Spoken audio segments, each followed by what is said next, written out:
ओम शांति। आज 23 सितंबर 2023 के साकार मधुर महावाक्य हैं। मीठे बच्चे, आत्मा का यथार्थ ज्ञान तुम्हारे पास है, इसलिए तुम्हें ललकार करनी है। तुम हो शिव शक्तियाँ। प्रश्न है आज की मुरली का कि सबसे ऊंची मंजिल कौन सी है जिसका ही तुम बच्चे पुरुषार्थ कर रहे हो। क्या प्रश्न है आज का कि सबसे ऊंची मंजिल कौन सी है जिसका ही तुम बच्चे पुरुषार्थ कर रहे हो। उत्तर है इसका निरंतर याद में रहना। यह है सबसे ऊंची मंजिल। याद से ही कर्मभोग चुकतू हो, कर्मातीत अवस्था होगी। जिस माता पिता से अपार सुख मिल रहे हैं उनके लिए बच्चे कहते हैं, बाबा आपकी याद भूल जाती है। वंडर है ना। देह अभिमानी रहने का पुरुषार्थ चलता रहे तो याद भूल नहीं सकते। गीत है आज की मुरली का, किसने यह सब खेल रचाया। ओम शांति। भगवानुवाच है, बच्चे अपने बाप भगवान को जानते हैं। अभी बच्चे आकर के बाप द्वारा आस्तिक बने हैं, क्योंकि बाप द्वारा बाप को जाना है, इसलिए आस्तिक कहलाते हैं। तुमने जाना है बरोबर हम आत्मा हैं, वह हम आत्माओं का बाप है। भल कोई मनुष्य अपने को आत्मा समझते भी हो, परंतु परमात्मा को कोई नहीं जानते। जब बाप खुद आकर बच्चे पैदा करे और उनको अपना परिचय दे तब जाने। बाप को ही अपना परिचय देना है, वह है आत्माओं का फादर।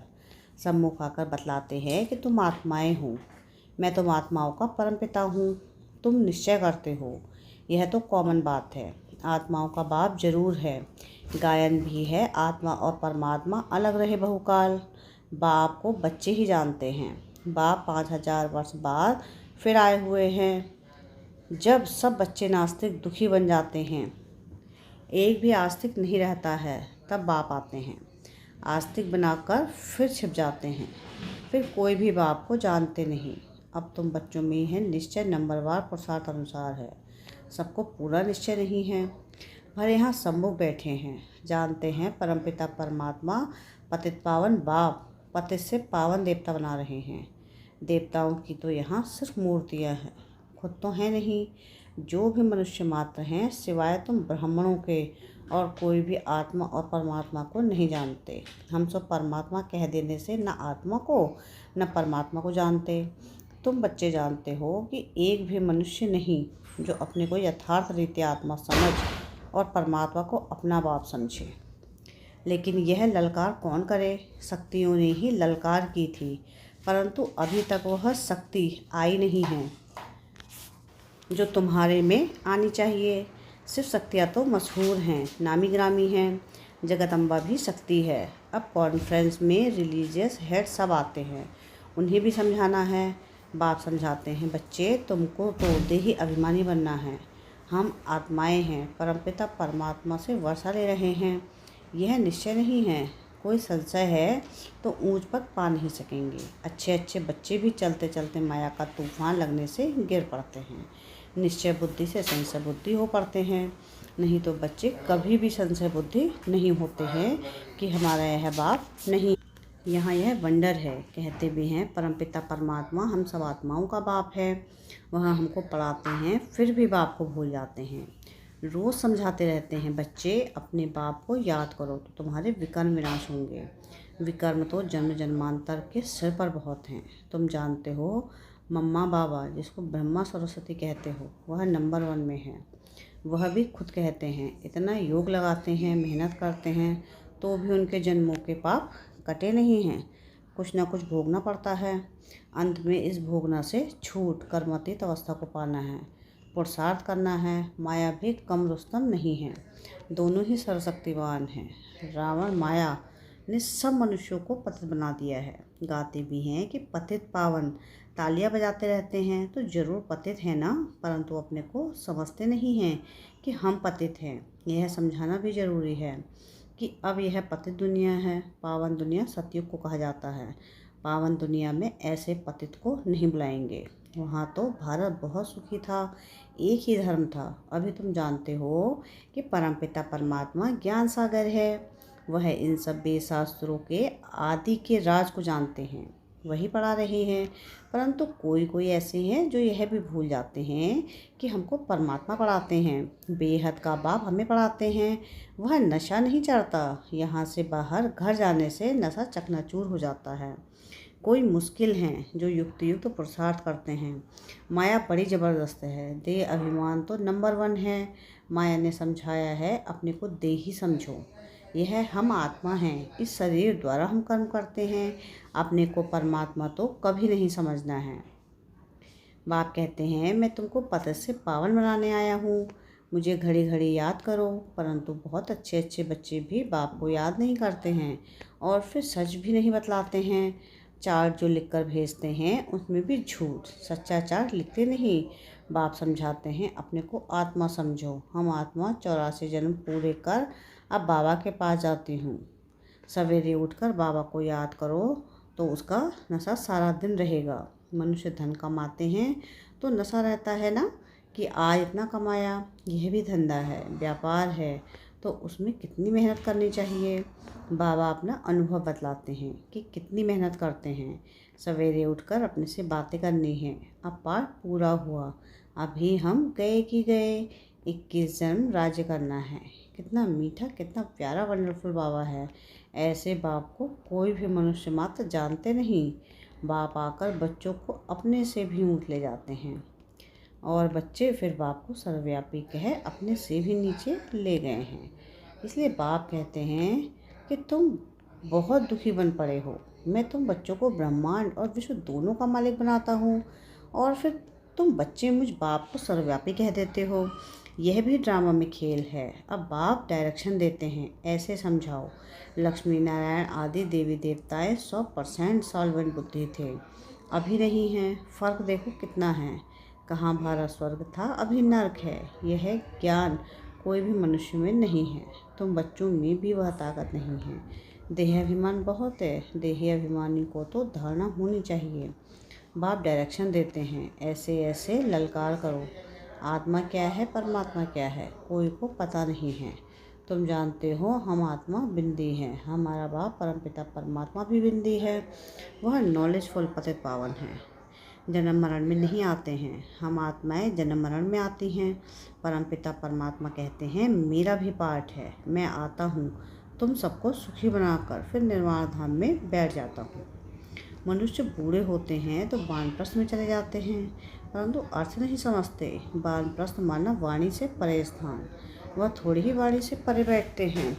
अभी वानप्रस्थी तो सब हैं, हम आत्माएं वाणी से परे रहने वाली हैं, परंतु उस स्थान को भी जानते नहीं। तुम्हारे में भी कोई कोई की बुद्धि में यह बातें हैं। देह अभिमान बहुत है, बाप को फॉलो नहीं करते हैं। माया भी बहुत प्रबल है। आत्मा और परमात्मा के संबंध को कोई भी नहीं जानते हैं, बाप के संबंध को ही नहीं जानते। तुम भी घड़ी घड़ी भूल जाते हो। बाप का बनकर बाप को पूरा याद करना चाहिए ना। कहते हैं बाबा घड़ी घड़ी याद करना भूल जाता हूँ। अरे तुम माता पिता को याद करना भूल जाते हो। निरंतर याद करने की ही मंजिल है। जिस माता पिता से स्वर्ग का वर्षा ले रहे हो तुम उनको भूल जाते हो, वंडर है। माता पिता तो एक ही है। बाप कहते हैं मैं ही तुम्हारा माता पिता हूँ। यह है बड़ी गुह्य बातें। कई समझते हैं जगदम्बा माता है, परंतु नहीं, वह तो साकारी है ना। तुम माता पिता गाते हो निराकार को। यह सब बातें पहले नहीं बतलाते थे। दिन प्रतिदिन गुह्य बातें सुनाई जाती हैं। कोई भी बात ना समझा सको तो बोलो बाबा ने अर्जुन सुनाया नहीं। बाप से पूछेंगे, दिन प्रतिदिन बहुत नई नई पॉइंट्स मिलती रहती हैं। नॉलेज तो बहुत बड़ी है, समझने वाले कोई समझे। पढ़ते पढ़ते थक जाते हैं, बाबा को लिखते हैं मैं नहीं चल सकूँगा, तंग हो गया हूँ। तंग होकर पढ़ाई को छोड़ देते हैं। विकार में जाते हैं तो पढ़ाई छूट जाती है। यह पढ़ाई ब्रह्मचर्य की धारणा से ही होगी। अगर ब्रह्मचर्य को तोड़ा तो धारणा नहीं हो सकेगी। दूसरे को कह नहीं सकेंगे कि काम महाशत्रु है। बुद्धि का ताला ही बंद हो जाता है। मंजिल बहुत ऊंची है। सन्यासी तो गृहस्थ धर्म को छोड़ भाग जाते हैं, वो है हठयोगी सन्यासी। यह है राजयोग। बाप ही आकर राजयोग सिखलाते हैं। हठयोगी कभी राजयोग नहीं सिखला सकेंगे। यह बात पूरा समझाने का ढंग नहीं आया है। उन्हों का है हठ योग संन्यास, वह पतित को पावन बना नहीं सकते। तुम्हारा है बेहद का संन्यास, वह है हठ का संन्यास। तुम्हारी बुद्धि में ही है कि तुम्हारे 84 जन्म पूरे हुए, अब हम वापस जाते हैं। ये बेहद का संन्यास बुद्धि से किया जाता है। उनका है हठ योग कर्म संन्यास। तुम्हारा है राजयोग कर्म योग जो भगवान ने सिखलाया है। अभी तुम अच्छी रीति समझ सकते हो कि वह है हठ योग और यह है राजयोग। शिव को भी कोई समझते नहीं हैं। जैसे आत्मा बिंदी है वैसे ही शिव भी बिंदी है। बिंदी का निशान भी भ्रकुटी में ही दिया जाता है और कोई जगह बिंदी नहीं देंगे, भ्रकुटी में ही बिंदी दी जाती है। आत्मा भी यहाँ ही निवास करती है, यह किसको पता नहीं है। इतनी छोटी बिंदी में 84 जन्मों का अविनाशी पाठ नोधा हुआ है। ये कितनी डीप बातें हैं, कोई को समझाने नहीं आएंगी। रियलिटी में समझाना है। जैसे आत्मा बिंदी है वैसे परमात्मा भी बिंदी है। अगर दूसरी आत्मा आएगी तो वह भी बाजू में आकर बैठेगी ना। ब्राह्मण में आत्मा को बुलाते हैं, आत्मा आकर बोलती है कि हमने फलानी जगह जन्म लिया, तो वह आत्मा कहाँ आकर बैठेगी? क्या माथे में? उसमें अपनी भी आत्मा है ना। बाप कहते हैं कि मैं भी बिंदी हूँ, मुझे परमपिता परम आत्मा कहते हैं, उनकी महिमा बड़ी भारी है। शिवाय नमः। यह किसने महिमा की? आत्मा शालिग्राम में, तो जरूर वह अलग है। दुनिया इन बातों को नहीं जानती, तुम जानते हो।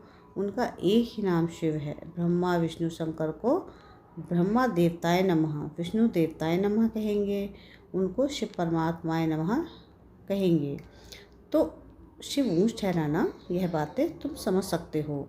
यह नॉलेज भी तुमको अभी है। तुम्हारा यह हीरे जैसा जन्म है। देवताएं तो प्रारब्ध भोगते हैं, यह प्रारब्ध देने वाला बाप वंडरफुल है। ऐसे पारलौकिक बाप पर कितना रिगार्ड रखना चाहिए। बुद्धि योग इस ब्रह्म में नहीं उसमें रखना है।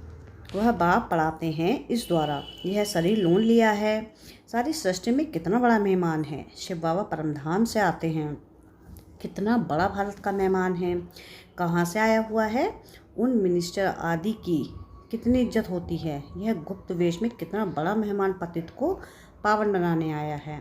अच्छा, मीठे मीठे सिकल थे बच्चों प्रति माता पिता बाप दादा का याद प्यार और गुड मॉर्निंग। रूहानी बाप की रूहानी बच्चों को नमस्ते। हम रूहानी बच्चों की रूहानी बाप दादा को याद प्यार गुड मॉर्निंग और नमस्ते। शुक्रिया प्यारे बाबा, शुक्रिया। धारणा के लिए मुख्य सार है। सार की पहली पॉइंट है कि सवेरे सवेरे उठ याद में बैठ कमाई जमा करनी है, अपने आप से बातें करनी है, देह अभिमानी रहना है। सेकंड पॉइंट है कि राजयोग कर्मयोग सीखना और सिखलाना है।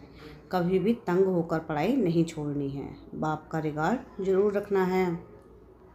वरदान है आज की मुरली का कि बाप समान बेहद की वृत्ति रखने वाले मास्टर विश्व कल्याणकारी भव। बेहद की वृत्ति अर्थात सर्व आत्माओं के प्रति कल्याण की वृत्ति रखना, यही मास्टर विश्व कल्याणकारी बनना है।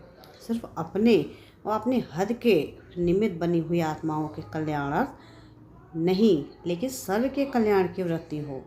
जो अपनी उन्नति में, अपनी प्राप्ति में, अपने प्रति संतुष्टता में राजी होकर चलने वाले हैं, वह स्व कल्याणी हैं। लेकिन जो बेहद की वृत्ति रख बेहद सेवा में बिजी रहते हैं, उन्हें कहेंगे बाप समान मास्टर विश्व कल्याणकारी। स्लोगन है आज की मुरली का कि निंदा स्तुति मान अपमान हानि और लाभ में समान रहने वाले ही योगी तो आत्मा है। क्या है स्लोगन आज का? कि निंदा स्तुति मान अपमान हानि लाभ में समान रहने वाले ही योगी तो आत्मा है। अच्छा, ओम शांति।